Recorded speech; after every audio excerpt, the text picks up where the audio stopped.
Welcome back, ladies and gentlemen, to your final group stage match, best out of three between Tongfu and Dare. This one's for all the marbles. Whoever wins this match will be guaranteed to advance in our playoff brackets.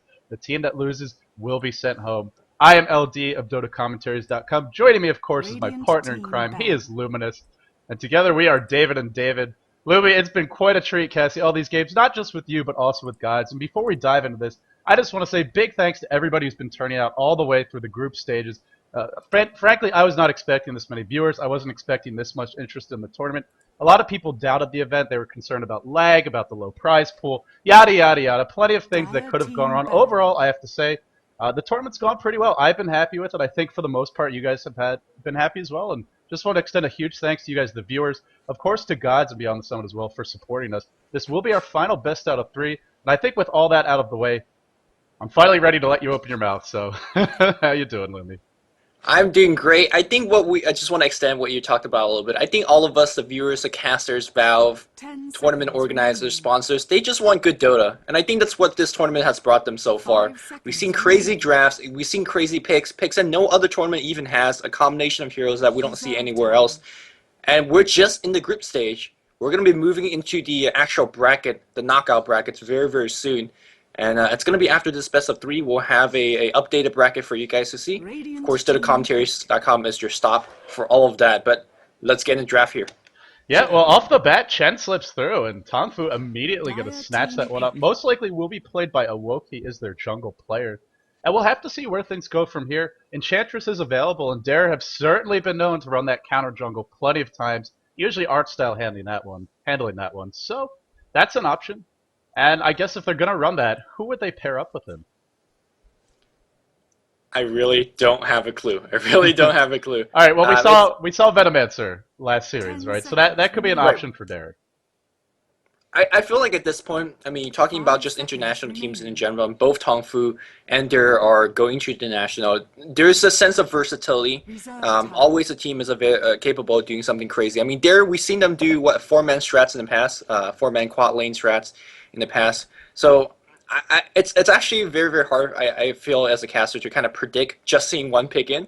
Unless you know, like, okay, this team is doing this for sure, right? Right. So I want to retain my opinion on that just for now. But once we see 2 or 3 picks in, we'll start predicting laning. We'll start predicting how they're going to round out the draft. Okay. But for now, let's channel opening, and let's see how Dare is going to prepare. Let's talk about what is there then. I was about to say there's a Kunkka as well as a Shadow Demon.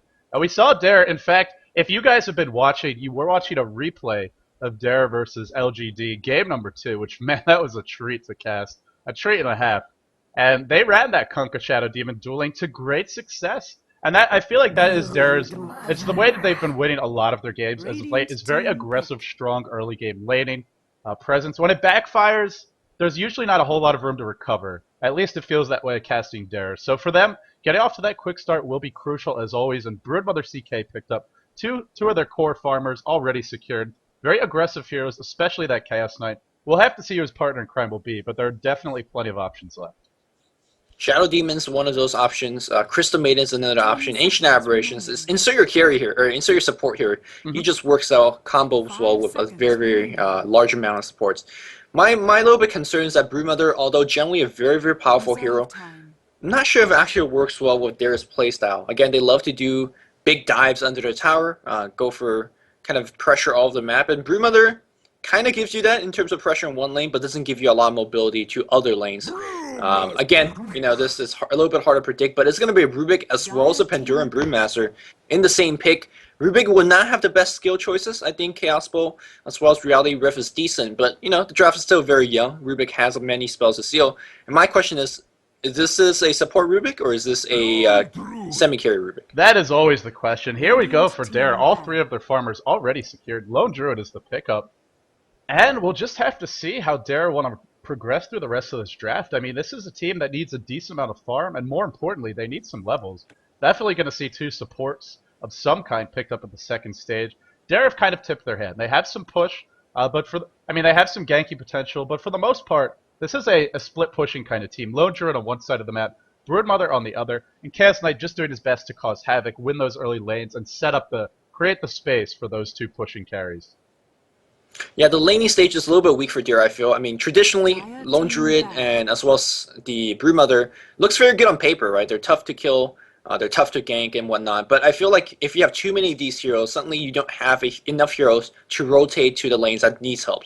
For example, if you have Crystal Maiden and Earthshaker as a second, the two supports being picked up here, then suddenly you have two good roamers. Suddenly, if Broodmother gets ganked, you have a TP scroll to go in.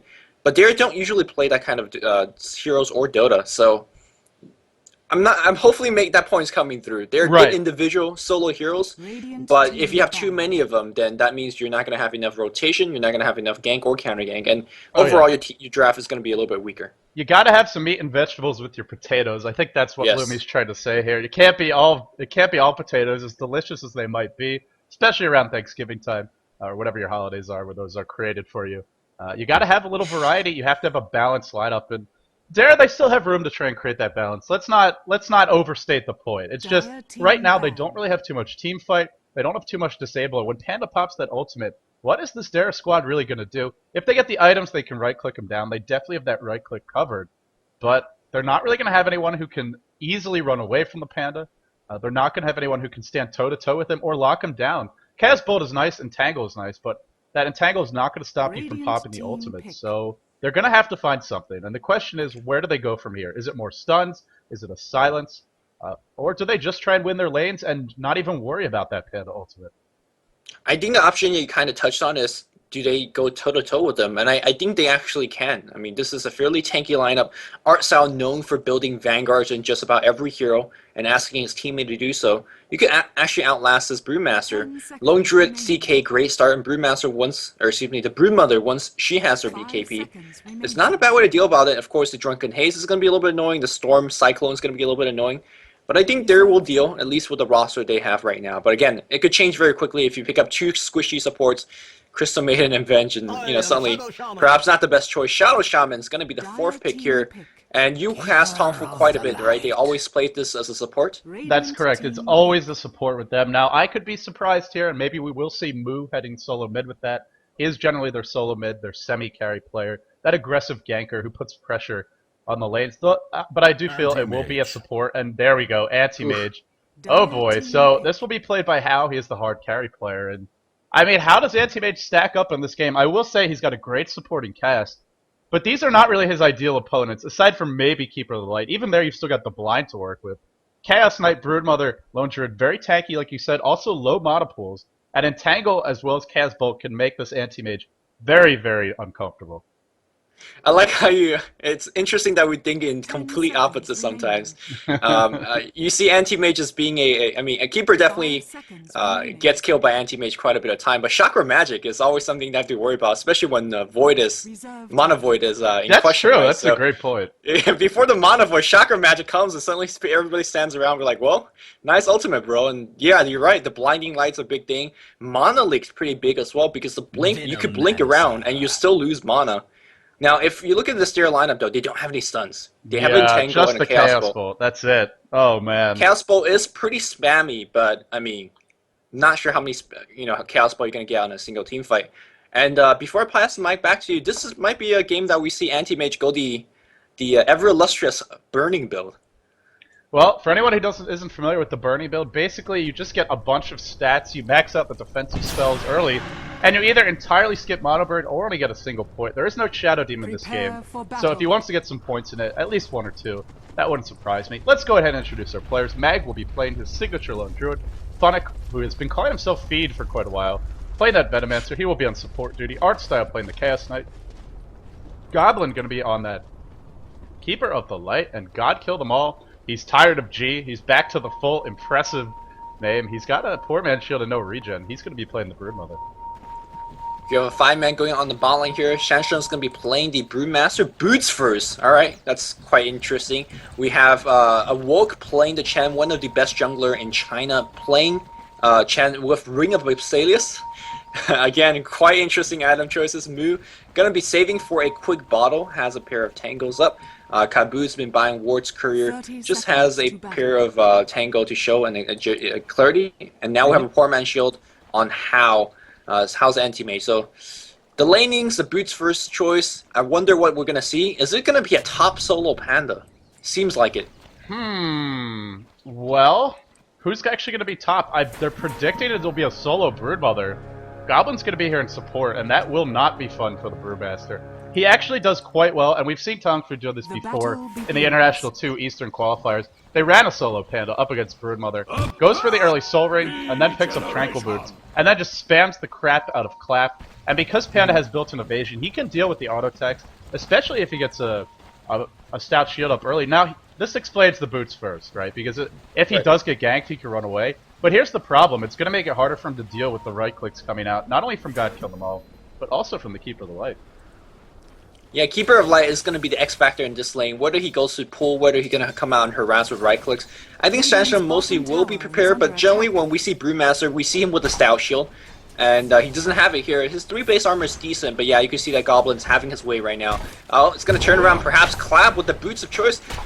Goblin perhaps is going to have to be a little bit worried. Brewmaster's going to come out here and help out. sansheng's going to have a little bit tough time, but he'll be able to deal. funnik coming to the mid lane here with Gale ready to go, and Moo should be careful.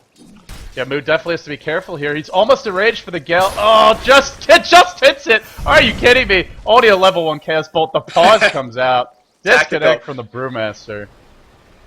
I think he's going to live anyway because there's no Reality Rift, there's no Poison Stain, but he's going to take a lot of damage before he gets out of here. Yeah, I think he's completely fine. I mean, yeah, some big damage. I mean, perhaps if Chaos Knights look at it as a range, right? 85 to 55. I mean, if you get some 85 hits in, yeah, I don't think he's going to get the kill regardless. He even got the 2-second stun, so everything was going perfectly here for Dare. Long range Gale as well as the 2-second stun. But Rubik can reduce their damage with Fade Bolt. He can also disable at least 1, if not 2, telekinesis. He will be fine. But here's the real question. It looks like it will be a dual lane mid now. Can Moo deal with this effectively, or do you think he's going to be shut down? I think he's not going to get the best farm. It depends on how good the rune control from funnik is. If Moo picks up his bottle very soon, he can have Fable, and Fable is a great harassment tool. There's a Fable that you're mentioning. Maybe he's not okay. Even telekinesis, toss him in, and he's going to keep tangling. Yeah, maybe he's not okay. He's going to tangle to the south. One more tangle. No, he's trapped, but he's probably going to get a kill, trying to get the tower focus on him as Feed, but unfortunately unable to do so. And Rubik will have his bottle after that. So he bought the bottle before going down. Not the biggest loss. Still, first blood going the way of Dare. That's about a 200 gold swing in their favor. Definitely something Moo can recover from, especially because he got the counter kill. But really not what you hope for when you're solo mid. Now he will have to be more careful, as it looks like funnik will be camping himself out in the middle lane. Down towards the bottom lane, we see How 1v1 up against Mag, and for the moment, 7 and 5, he is out farming this lone druid. Meanwhile, the pulls, the stacking, and the pulling coming out from Kabu, and this is what all the Chinese teams, actually they're going for a triple stack before the first pull here. Interesting, they're going to deny a lot of experience from over the way of Mag, but they do prefer this pull-oriented Shadow Shaman. He's not going to go for ganks. He's not going to be aggressive as a support. Just get the levels, get the farm. Let Anti-Mage suffer a little bit if you need to, because that Shadow Shaman needs levels and needs some basic items come the mid-game. Yep, I love the choice to go for a pull, and look at how his skill build. He's picking up a level of stats at level 3. This is a burning build I was mentioning earlier, and generally you want to go the burning build against physical DPSers, such as the Broodmother, such as the Chaos Knight, such as the Lone Druid. Those points of stats helps your armor, of course. Spell Shield not going to be too effective. You will pick it up a little bit later, but at least not right now.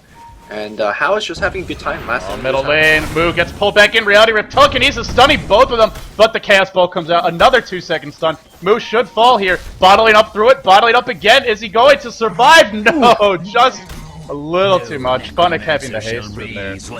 I feel for Moo, he's just barely dying. These could easily go the other way if it's a 1-second stun perhaps, then he gets away, or gets the counter kill, but things just not working out in his favor. Chaos is on the side of Artstyle. How appropriate. I'm also very curious about the choice of Awoke picking up the Ring of Saves. So far hasn't done too much. I gotta just think that it's they expected a different type of laning. They didn't see that type of laning, and thus instead of pushing, they're going back to the jungle. So that Ring of Saves, in terms of the early go investment, not helping out Awoke either. But for the most part, they're fine. Moo is going to have a little bit of trouble, though. I wonder if Chen's going to be babysitting a little bit. At least put a creep here. Whether it's a Centaur creep or whatever it might be, it should be offering some type of assistance, because Moo can't really stand this lane toe-to-toe anymore. No, he can, and that's why we see what he's doing now. Farming the small camp and maybe going to check the rune bottom. ward is up for Dare. Funnik in position to try and deny that.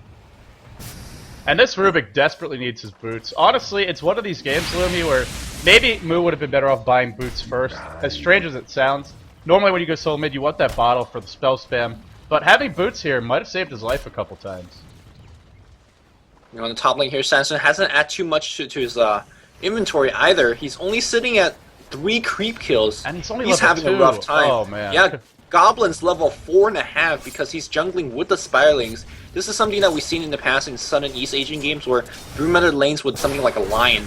And they just go jungle to that big Illuminate here. That's going to hit on Sansheng as well. Middle lane. Here comes a push. Oh, they catch Moo again. Moo again. They're tossing him back. Artstyle with a double damage. That's a 3-second stun. And he's on 2 kills and assists. Kabu comes in right now, perhaps in the wrong neighborhood. I don't think that's a good choice. But here comes Chen, has the fave, and the nuke. Would that be enough? Artstyle barely survives. He's got the tangles. He's got the bottle. He will be absolutely fine. 325 movement speed. He wants Awoke. 3-second stun against Awoke. Just 2 more hits. They're gonna get it. V gets the kill here, and they're gonna get Kabu as well.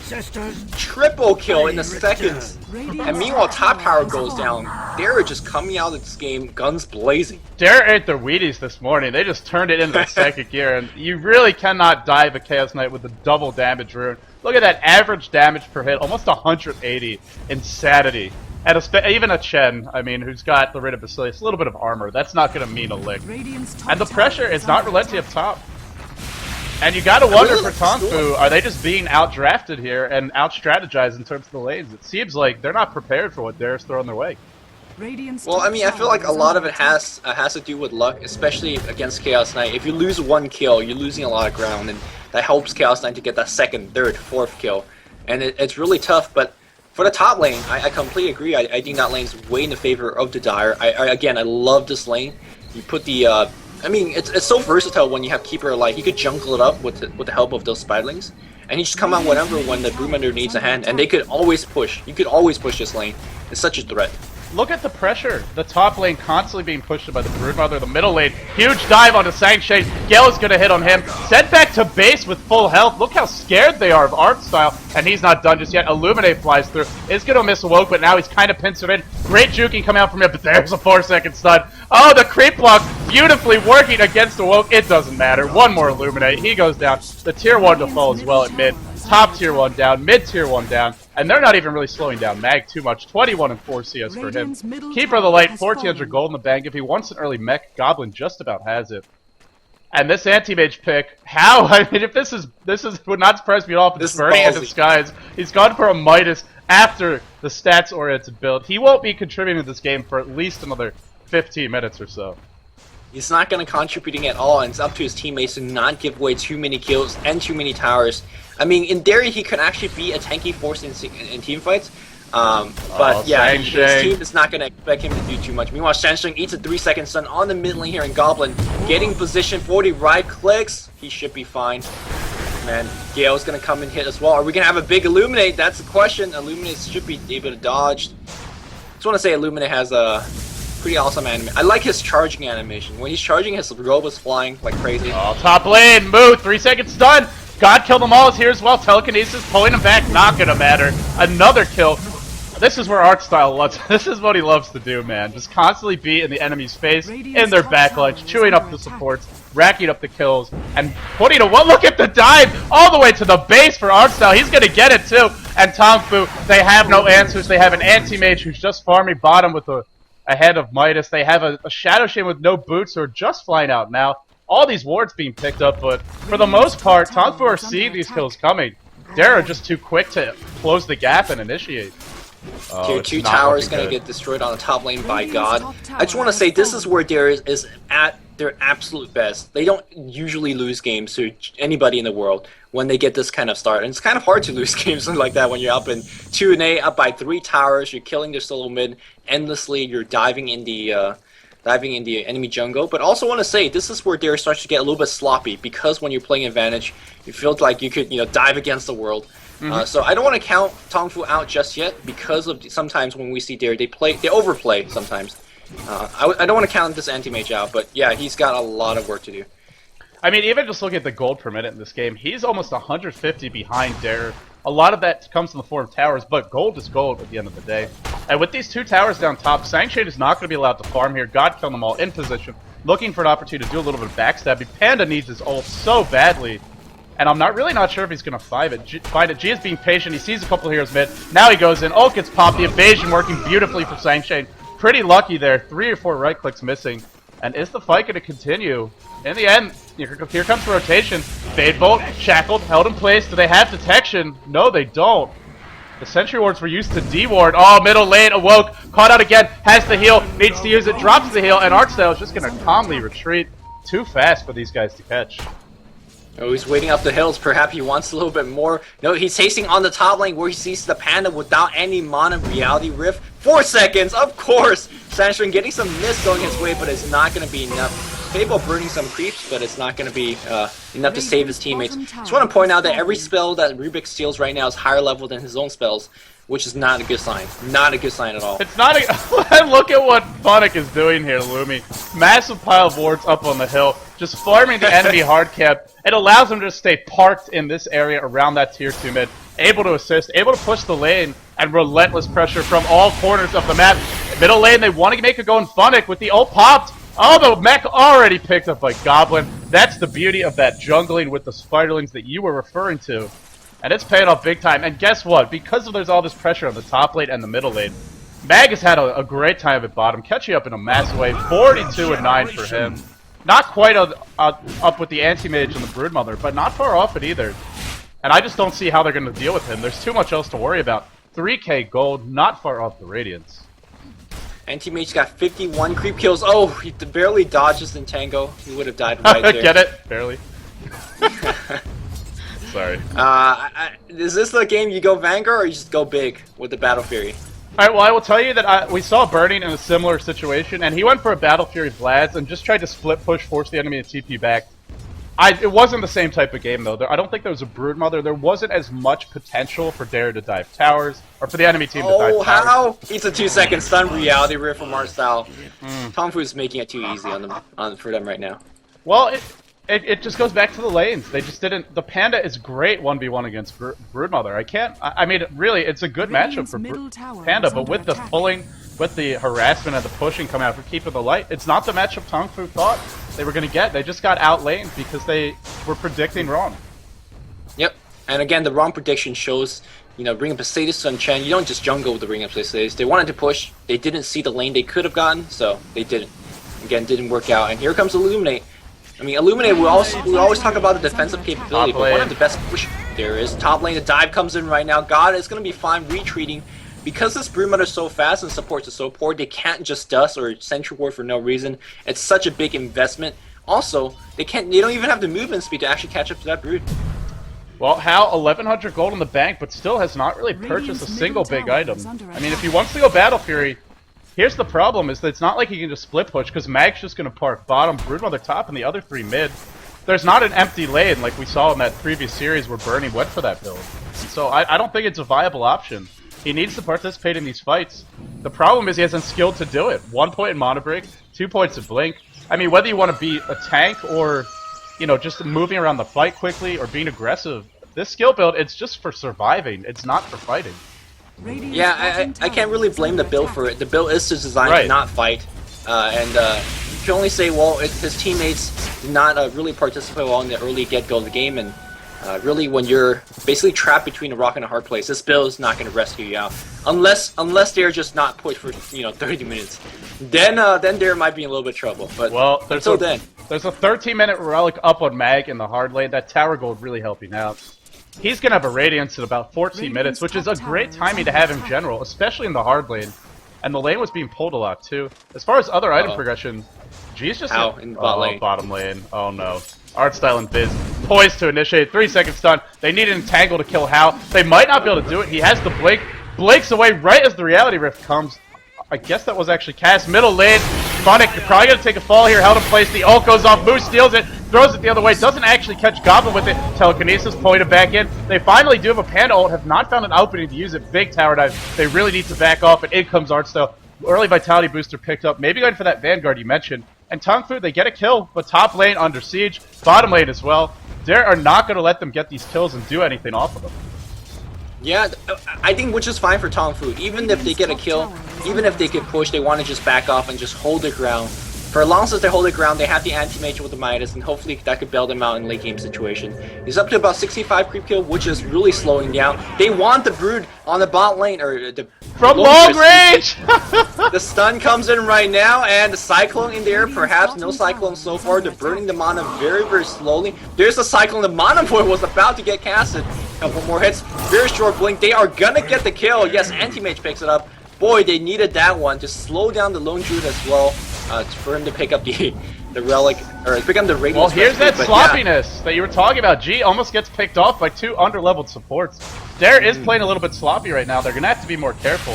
For the moment, 1 hero death, not a big deal. 3-second stun, silence already. The Orchid up, Awoke will go down here. No Panda ult available, but godkillthemall dropping low, actually running, not fighting. That Ursa wants the kill, not gonna find him. Artstyle held in place. Artstyle 2-second stun, uses the ultimate. Probably gonna go down anyway though. No, he's got another haster and he's gonna live.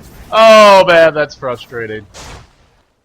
Again, I think that Tongfu is fine with that. They will be happy if they pick up the kills. Again, it shows you that there is overcommitting in certain times. Even though they have a big lead, they cannot be throwing away with it. Tongfu says, sure, we don't get the kill, but we're surviving right now, and that's all that matters. How in the jungle, just making it work. Midas coming out and cool down just a bit. Look at his goal, up to 2,700. Do you want to give up on Tongfu right now? I don't think so. I'm not giving... No. I'm not giving up on him. But here's the thing, it's not one item that's going to do it for this anti-mage. He needs more than that one item, even if he's close to the first. So what do you go for here? You know, there's that option to try and split push. I feel like it's not viable this game, but maybe I'm wrong. Or do you go for the combat-oriented build of, you know, maybe a Vanguard, a Vlad's, a Manta style, something a little bit more aggressive that can get you involved earlier? I think because you have the stats to select the menu, I think Battle Fury Vlad's is a good choice. The Vlad's, of course, for the little bit of lifesteal, but it's also good, the +5 armor for your entire team against a team of right-clickers, always a decent choice. But perhaps he's just afraid, oh, he is going to be going for a low... No, I was going to say... I saw the You were thinking Shadowblade. You were thinking Shadowblade. Yeah, I was like, what?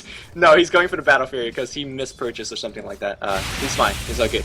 You know, I gotta say, Wait, Tunk... Why does he have a Javelin? He made a mistake, right? My thanks to thee. Oh no, maybe the new item icons did him in.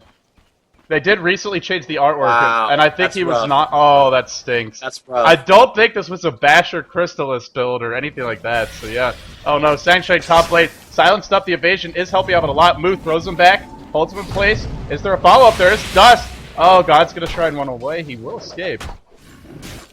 But the one point I wanted to make, that's an incredibly unfortunate buy, but aside from that, Tongfu have really good supports to slow down this push.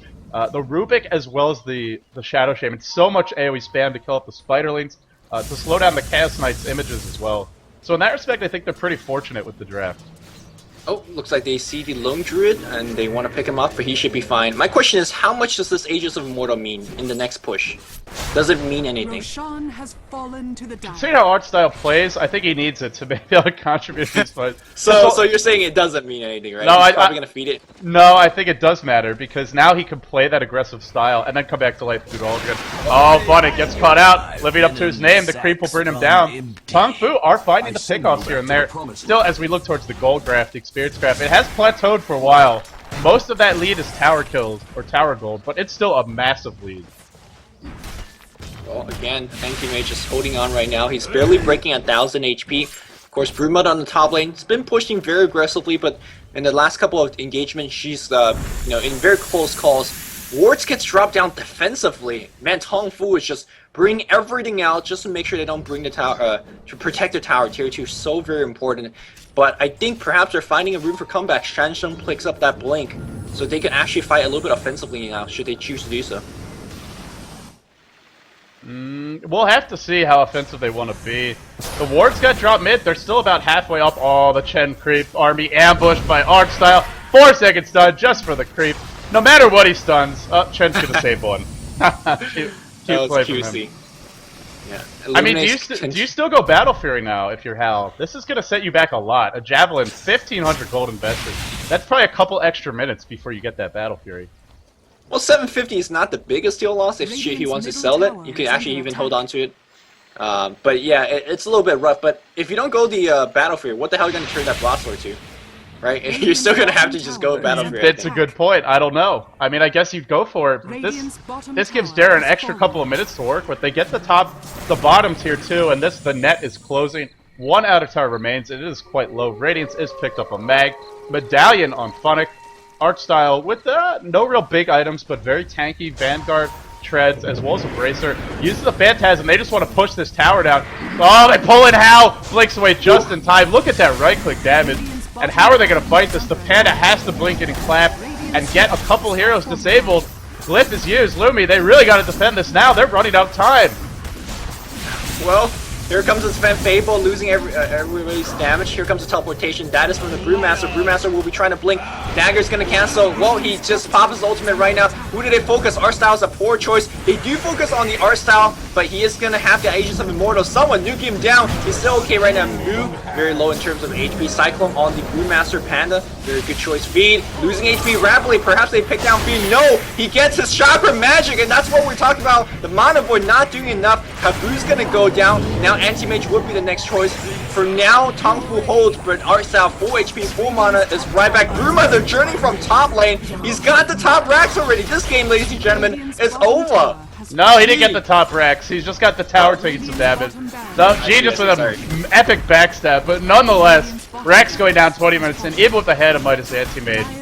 This one's looking pretty hard to come back from. And Dare, are they even done yet? Everybody's at full health. All the Vlad's even picked up on the lone druid for even more HP. Large is going to tank everything. 3 seconds done, following the anti-mage right as he blinks away. Tower will go drop top, and there's no Panda ult now. There's Shadow Shaman wards are up. Kabu is going to try for a trap. He's going to miss. Mag, something was stolen from him. Nope, Chaos Bolt was stolen. Blink in. Hal wants to try and kill him off. Pipe already up. Oh my goodness. Goblin is massive for a support. 21 minutes in. Hal sent back to base. Blink away. He will live.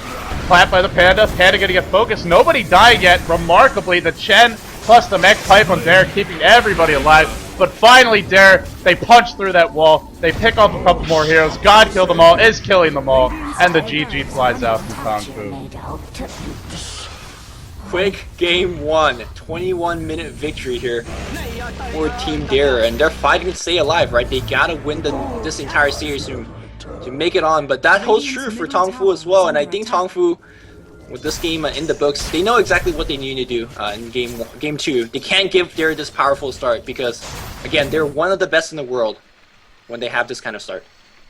Right, I mean, and you know, there's a lot of ways you can look to do that. Ban out aggressive pushing heroes like the Lone Druid, like the Broodmother. Select your lineups differently, you know, pick or lane them differently. Pick heroes that can go toe-to-toe with a dual lane up top. Help slow down the Keeper of the Light Broodmother push. Something has to be changed for game number 2, and I'm sure we will see an adjustment from Tongfu. Not sure exactly what that adjustment will be, but we'll find out soon. This was game 1 of Tongfu versus Dare, your final best out of 3 for the group stage play of Beyond the Summits World Tour. We'll be coming back momentarily with game number 2. Tongfu, one more game and they're out of the entire event. Dare, one more game, one more win, and they're in. Tongfu has to win 2 in a row to stay alive. We'll find out if they can do it after this break.